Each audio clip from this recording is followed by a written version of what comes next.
Chai Chat with Lavina. In these COVID times, there's one thing that we are missing, are warm hugs. And something that comes closest to, that brings the warmth and the joy in our heart, is the Westend of London. The Westend is missing in these COVID times, but I have managed to get them here on the one table. On my right, Christopher Biggins, the theatre man, the actor, the king of pantomime. And also on her right, producer and artistic director, Denise Sylvie. She has done loads. Her play has even gone to India, and her husband Graham Seed, who has acted in the play. And I just got to know that though in one of the plays, I Claudius, Christopher had managed to kill Graham, he still managed to come here. So imagine theatre. It stays in your heart, mind and soul. But where has it gone? Thank you for joining us on Chai Chat. I would have given you lots of Indian food, but thanks to Christopher, we came here. So it's due. So, Christopher, what's happening? And how difficult has it been for you? And I need permission to address you with your first name. Yes, of course. Yeah, I mean, the interesting thing is, here we are, we're in Sloane Square, which is, you know, a lovely area, and I'm East London, so I drove here this morning, and I drove through Theatreland. Yes. And Shaftesbury Avenue and all around there, and it is totally dead. Yeah. And everywhere else is busy-ish, you know, things are happening, but it's very odd. You drive down Shaftesbury Avenue, and there's nothing. Yeah. No cafes open, no restaurants, no theatres, nothing is open, and it's a terrifying experience. No people too. It's No a people. knock-on, isn't it? It is. affects everything. Exactly, and that is the problem, because you see, without tourists coming to this country, which they can't come to us now, especially the Americans, who are forbidden to go anywhere. Yeah. Only in their own country can they go, poor things. You know, so they can't come here, so the hotels can't open, they come see the theatre, there's no theatres open. It's a disaster. I mean, it really is appalling. Yeah, I was walking one day through Covent Garden, because we all have been, fear has been stuck in our heads. Don't travel, this too, that too. So first time I went through Covent Garden and my heart sank. I know. I sat down by the Jubilee Market and I thought, oh my God. And then I walked a bit ahead and Apple Market was completely empty. And these 2-3 shop holders, and they just said, we just want to come and show our resilience. But interestingly enough, you talk about Covent Garden, because Denise has a theatre in Covent Garden where she's got the Mousetrap on. Yes. Now, how long has the Mousetrap been running? 68 years. It will be 68 years in November, and it's never stopped for anything until now. My God. Not even the war? No, it was on after the war, but it did. The war's even longer ago. Was it?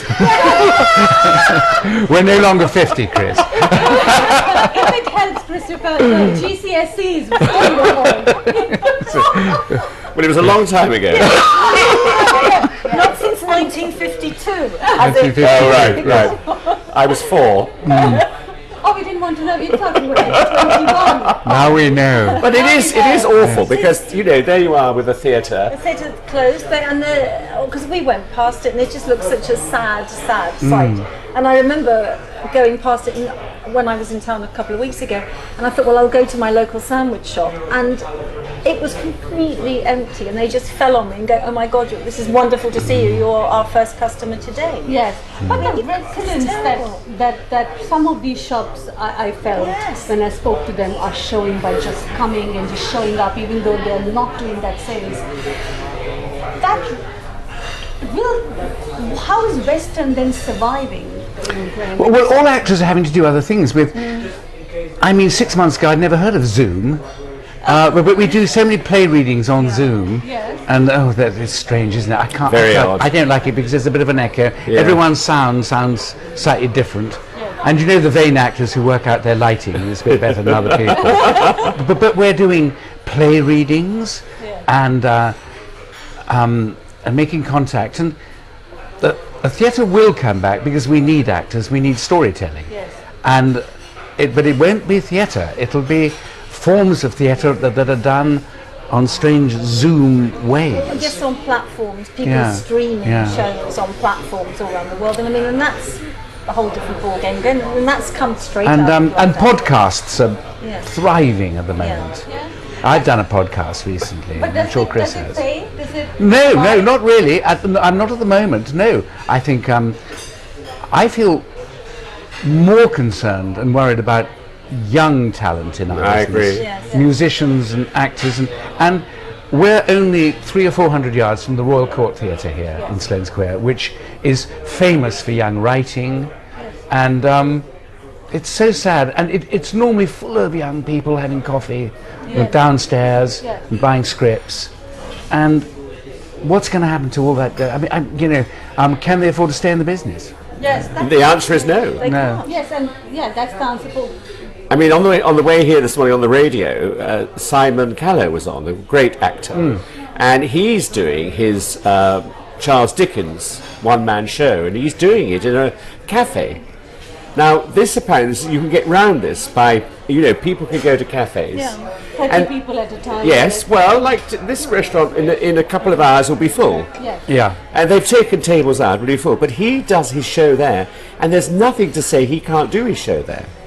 Because it's not classified as a theatre. Yes, but does it give him that enough return? Well, he said it's been marvellous, and what they're doing is they're also streaming it on some form of television which people can pick up.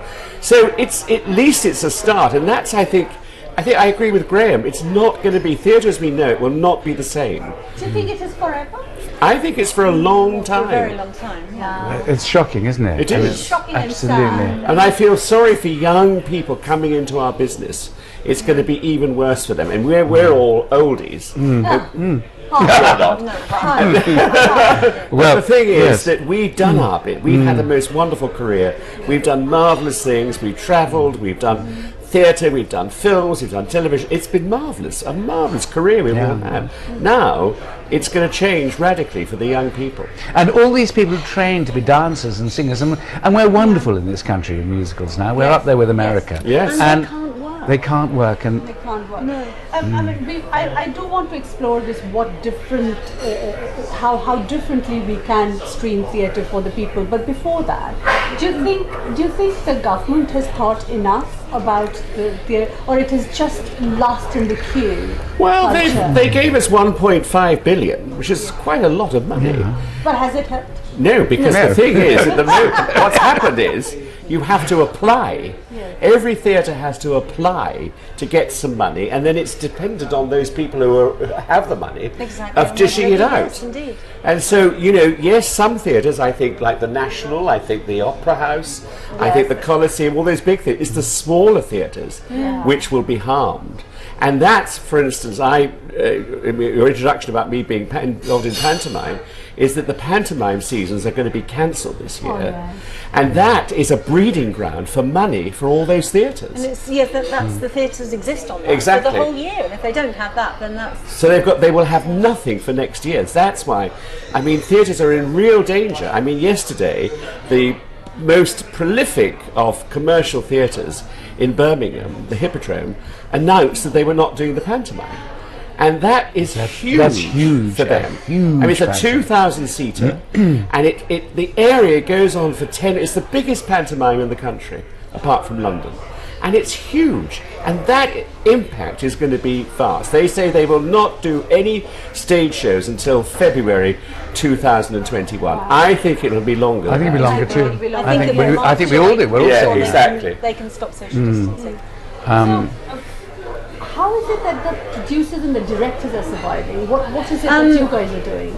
Well, we're thinking outside the box as much as we can. As long as the shows are closed and the theatres are closed, then you're sort of sitting in aspic, really, because you're not spending any money. As soon as you open and you start doing shows with social distancing and quarter of the audience, then you're going to go bankrupt. Because most shows survive on 60-70% take, and you can't get that. You're going to Because you had a show pool that was going into a lovely new theatre at the Riverside, Hammersmith.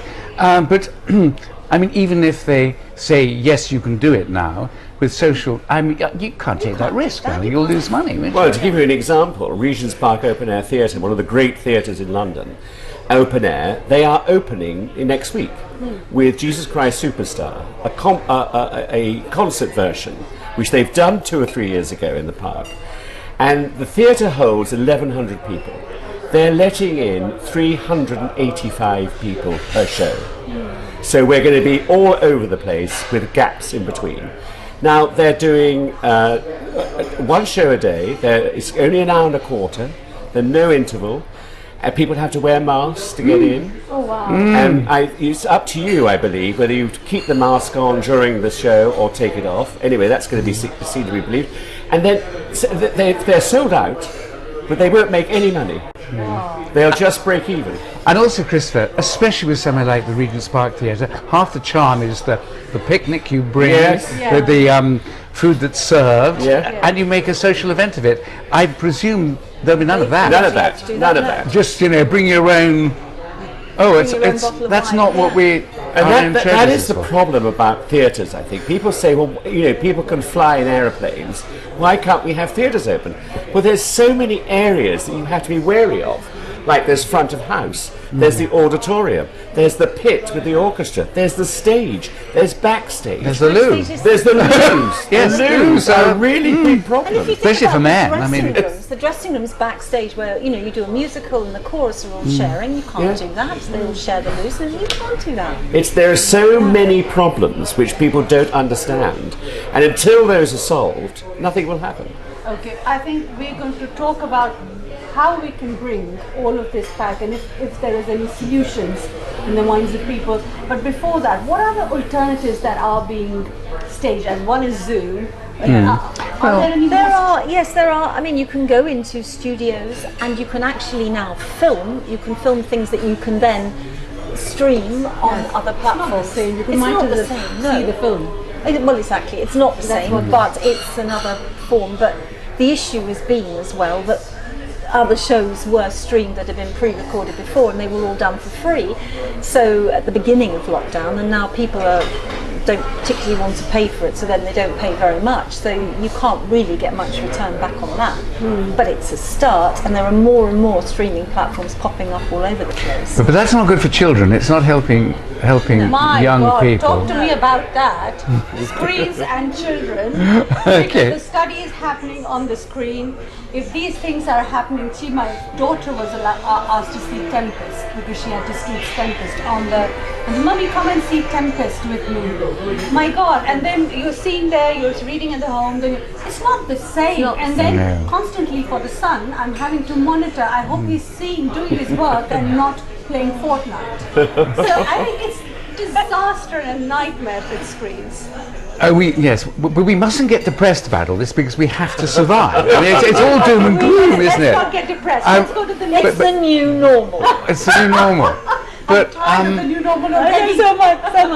Yeah. All right. I'm going to wrap this up and go to the next segment where we decide how we are not going to be depressed. Okay. Other than the sparkly summery shirt that brings sparkle to my Which I wore specially. Yeah, exactly for this summer, bringing the summer inside. We're going to wrap up the first segment, but please don't be depressed. As Graham said, we will come back and find out the solution of how we can still enjoy our theatre that brings so much warmth and joy. No idea how to answer that. Yes,